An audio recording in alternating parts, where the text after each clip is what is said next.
Book 1, Cush Sovereignty, Black Righteousness Chapter 12, Jom and Jonathan.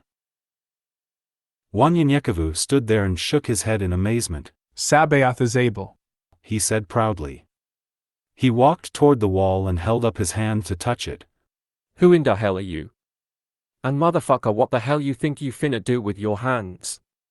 In 1.2 seconds, you gonna have about 100 of them some bitches fucking up my damn game. There stood a young man 6 foot even and medium built, weighing about 150 pounds, with one of the filthiest mouths Wanyenyekevu had ever heard and had a stitch that would wake the dead. Put your hand down, motherfucker, damn, he shouted. Wanyenyekevu didn't know what to do, hold his nose or kill the man, but he didn't seem dangerous and didn't want to be rude either. He slowly lowered his hands, but the man continued to talk. What are you doing out here? You a long way from home coming around looking like a damn pup, looking for his mom. Where the fuck you from? Wanyenyekevu grabbed his cane and looked for any sudden movements. Why didn't I see this time coming? He said aloud. What time is coming? What the fuck are you talking about? It's about 11 o'clock. Man. The young man was confused about what Wanyenyekevu had said and thought that maybe he was slow, so he rephrased his words, using his hands to illustrate what he was saying. Look. If you touch that wall you gonna alert the Abenians, A, and they don't fuck with Anakatars, B, and might just kill a Wakatillion, C, you understand now.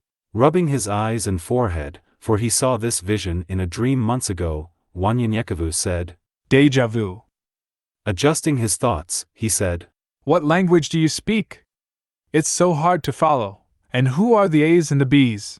The young man was named Jonathan. He scratched his head, grabbed his private area, and tugged on it. Those white robed wearing some bitches acting like they're God in there. Jonathan pointed at the bubble, then he gestured. Touch wall. He pointed to the bubble and gesture again, using his fingers in a vertical motion and crossing his neck with anger. You die motherfucker, you understand that, shit. He slowly turned around and continued reprimanding him.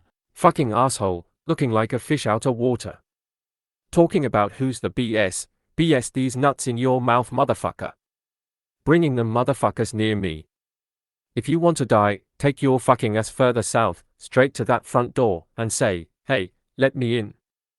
They'll let your ass in alright, with your head on that motherfucking trophy wall. Motherfuckers need to stay home sometimes. Damn. Yo Jom? Jom.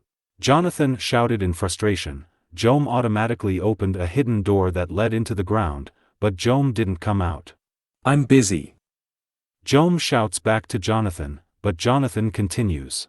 Look at this fool, some simple-minded and dumb, Ninja Turtle-looking motherfucker.